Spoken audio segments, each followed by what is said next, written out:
시편 89편 38절에서 52절 말씀입니다. 저부터 한 절씩 교독하도록 하겠습니다. 그러나 주께서 주의 기름 부음 받은 자에게 노하사 물리치셔서 버리셨으며 주의 종의 언약을 미워하사 그의 관을 땅에 던져 욕되게 하셨으며 그의 모든 울타리를 파괴하시며 그 요새를 무너뜨리셨으므로 길로 지나가는 자들에게 다 탈취를 당하며 그의 이웃에게 욕을 당하나이다. 주께서 그의 대적들의 오른손을 높이시고 그들의 모든 원수들은 기쁘게 하셨으나 그의 칼날은 둔하게 하사 그가 전장에서 더 이상 버티지 못하게 하셨으며 그의 영광을 그치게 하시고 그의 왕위를 땅에 엎으셨으며 그의 젊은 날들을 짧게 하시고 그를 수치로 덮으셨나이다. 여호와여 언제까지이니까 스스로 영원히 숨기시리이까 주의 노가 언제까지 불붙듯 하시겠나이까. 나의 때가 얼마나 짧은지 기억하소서. 주께서 모든 사람을 어찌 그리 허무하게 창조하셨는지요. 누가 살아서 죽음을 보지 아니하고 자기 영혼을 스올의 권세에서 건지리이까. 주여 주의 성실하심으로 그 전에 인자하심이 어디 있나이까. 주는 주의 종들이 받은 비방을 기억하소서. 많은 민족의 비방이 내 품에 있사오니 여호와여 이 비방은 주의 원수들이 주의 기름 부음 받은 자의 행동을 비방한 것이로소이다. 같이 읽겠습니다. 시작. 여호와를 영원히 찬송할지어다. 아멘 아멘. 오늘 말씀은 하나님 앞에서 토로하고 탄원하고 질문하는 내용의 시입니다. 시편 89편으로 제3권이 끝나는데 이 제3권이 끝날 때의 마지막 부분이 무엇을 이야기하는가 하면 하나님의 백성들이 심판을 당하는데 왜 하나님께서 가만히 계십니까? 라는 이야기입니다. 오늘 이 말씀을 통하여서 우리가 알 수 있는 몇 가지 내용이 있습니다. 첫째로 알 수 있는 것은 영적인 분별을 해야 합니다. 라는 것입니다. 영적인 분별을 해야 합니다. 39절부터 41절까지 말씀을 제가 다시 읽어드리겠습니다. 주의 종의 언약을 미워하사 그의 관을 땅에 던져 욕되게 하셨으며 그의 모든 울타리를 파괴하시며 그 요새를 무너뜨리셨으므로 길로 지나가는 자들에게 다 탈취를 당하며 그의 이웃에게 욕을 당하나이다. 오늘 말씀은 하나님 앞에 질문을 합니다. 하나님, 내가 이렇게 힘들고 괴로운데 하나님은 어디에 계십니까? 하나님의 은혜와 인자하심이 하나님의 백성들에게서 떠나갔는데 언제까지 그렇게 하시겠습니까? 라는 질문입니다. 지금 어렵고 힘든 가운데 있는데 하나님이 도와주셔야 되지 않겠습니까? 39절에서 41절 말씀은 하나님이 하나님의 종과 맺은 언약을 미워하고 깨셨다라고 이야기하고 있습니다. 왜 하나님께서 약속하신 언약을 깨셨습니까? 그것은 하나님 탓이 아니라 모든 책임은 전적으로 하나님의 백성들에게 있는 것입니다. 하나님의 종이 언약을 어겼기 때문이고 하나님의 백성들이 말씀을 지키지 않았기 때문에 하나님께서 이방 나라들을 들어서 그들을 치시고 징계하시고 있다라는 이야기인 것입니다. 우리의 삶에 어려움이 일어날 때 그것이 하나님으로부터 오는 시험인지 아니면 나의 잘못 때문에 겪게 되는 당연한 결과인지 우리는 잘 분별할 필요가 있습니다. 나의 잘못 때문에 겪는 어려움에도 불구하고 하나님이 나를 시험하신다라고 오해하고 착각하는 사람들이 있습니다. 하나님께서 징계를 주시면서 깨닫게 하심에도 불구하고 그 징계 가운데서도 깨닫지 못하고 오히려 잘못된 방향으로 가는 사람들이 있습니다. 영적인 분별을 제대로 하지 못하면 잘못된 판단을 내리게 되고 그 잘못된 판단을 통하여서 더욱더 하나님에게서 멀어지는 일들이 일어나기도 합니다. 영적인 분별을 위해서 우리는 기도하고 말씀 가운데 서야 합니다. 시인은 계속해서 하나님 앞에서 부르짖고 있습니다. 그것은 무엇을 뜻합니까? 지금 자신이 처해 있는 상황을 계속해서 기도 가운데 분별해 나가는 과정을 보여주고 있는 것입니다. 오늘 하나님 앞에서 우리의 모습을 돌아보고 우리에게 일어나는 일들을 잘 분별하는 여러분과 제가 되기를 소망합니다. 기도의 유익 중에 하나는 영적인 분별력을 가질 수 있게 해준다는 것입니다. 내가 기도하는 가운데 잘못 생각하고 있던 것들이 바르게 잡혀지게 되고 잘못된 길로 가고 있던 것들이 바른 방향으로 돌아오게 되기 때문입니다. 두 번째로 알 수 있는 내용은 긴 징계의 시간 가운데서 기도해야 합니다 라는 것입니다. 46절 47절 말씀 우리 같이 읽겠습니다. 시작. 여호와여 언제까지입니까? 주의 노가 언제까지 불붙듯 하시겠나이까? 나의 때가 얼마나 짧은지 기억하소서. 주께서 모든 사람을 어찌 그리 허무하게 창조하셨는지요. 아멘. 여러분, 우리의 인생은 그렇게 길지 않습니다. 하나님의 영원의 관점에서 봤을 때 우리 인생의 시간은 매우 짧은 것입니다. 그 짧은 인생 가운데서도 우리는 여러 가지 일들을 경험합니다. 우리가 경험하는 시간과 사건은 언제나 상대적입니다.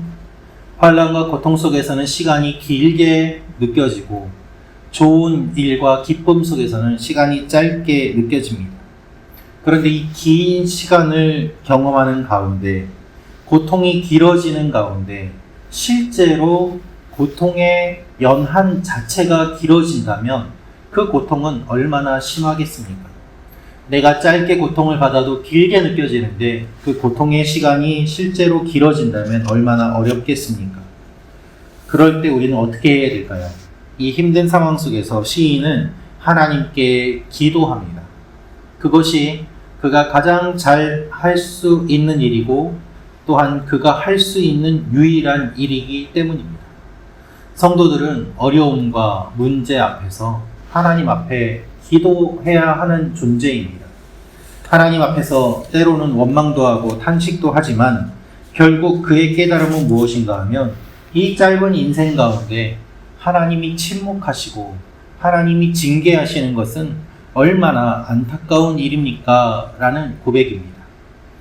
우리의 인생이 길게 봐서 80, 90, 100세라고 생각을 해본다고 하더라도 아이로 성장하면서 철이 들고 하나님과 관계를 맺고 하나님을 깊이 알아가는 시간은 10년, 20년 빼야 되지 않겠습니까?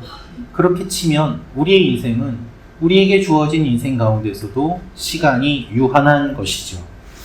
그 가운데서 하나님의 징계를 받는 것은 얼마나 더 어렵고 아픈 일입니까? 이 다윗 언약이 폐기된 것과 같은 상태를 경험하면서 시인은 매우 깊은 고통과 절망을 경험하고 있습니다. 하나님의 약속이 다 깨어지고 하나님이 주신 말씀을 신뢰할 수가 없을 것처럼 보이는 이 상황 속에서 그는 계속해서 하나님을 믿을 수 있는지, 믿어야 하는지, 우리의 상황이 언제 회복되는지를 갈등하고 있는 것입니다. 우리가 신앙생활하면서 하나님 앞에 징계를 받을 때가 있습니다. 그럴 때 우리가 할 수 있는 일은 기도입니다. 부모님에게 혼날 때 잘못했어요 하고 바로 빌고 용서를 구하고 납작 엎드리고 엄마 품에 뛰어들면 화를 내더라도 그 화가 금방 사그라들지만 오히려 반항하고 도망하면 더 화가 나는 것처럼 하나님 앞에서 우리가 혼날 때 할 수 있는 가장 지혜로운 방법은 잘못했다고 고백하고 하나님 품으로 뛰어드는 것입니다. 그것이 바로 기도인 것입니다. 하나님이 혼내시면 그저 혼나야 합니다. 저항할 수 없습니다. 결국 우리는 좋을 때든 나쁠 때든 하나님 앞에 끊임없이 기도하며 나아가야 합니다. 시편 기자가 이 고통 가운데서도 기도하고 이 시를 남겼기 때문에 이 시가 지금까지도 우리에게 전해지고 있는 것 아니겠습니까?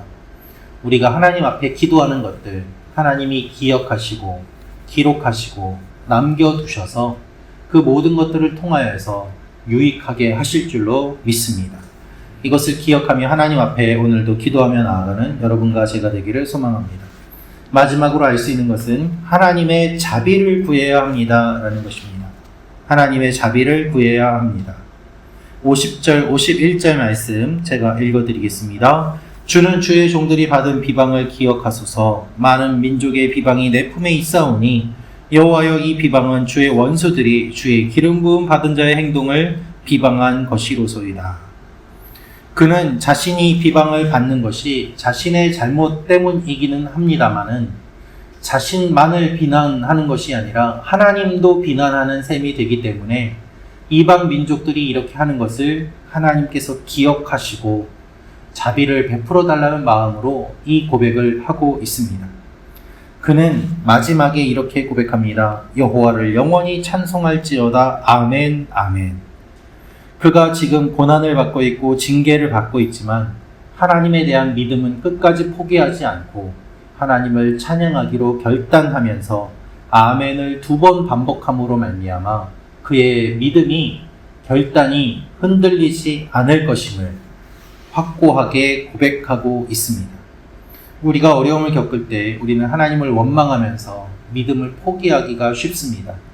그러나 정말로 믿음이 좋고 훌륭하신 분들을 보면 어렵고 힘들 때에 오히려 더 성장하고 성숙해 가시는 모습을 많이 보게 됩니다. 많은 원수들이 우리를 비방할 것입니다. 믿음을 지키지 못하도록 유혹하기도 합니다. 그럴 때에 하나님 내가 비방을 받고 있지만 결국 하나님께서 지금 비방을 받으시는 것 아닙니까? 은혜를 베풀어 주시고 자비를 베풀어 주옵소서. 이렇게 기도하며 나아가는 것이죠. 하나님께서 손 내밀어 주시기를 소망하며 하나님 앞에 나아가는 일들이 일어나야 한다는 것입니다. 끝까지 하나님이 우리의 손을 붙잡아 주실 것을 믿고 하나님 앞에 나아가는 여러분과 제가 되기를 소망합니다.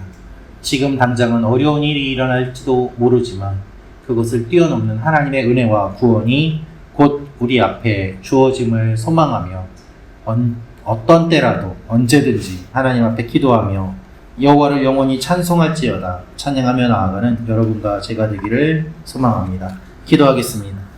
참 좋으신 아버지 하나님, 어렵고 힘든 가운데서도 하나님을 바라보게 하시고 간구하게 하시고 찬송하게 하여 주옵소서.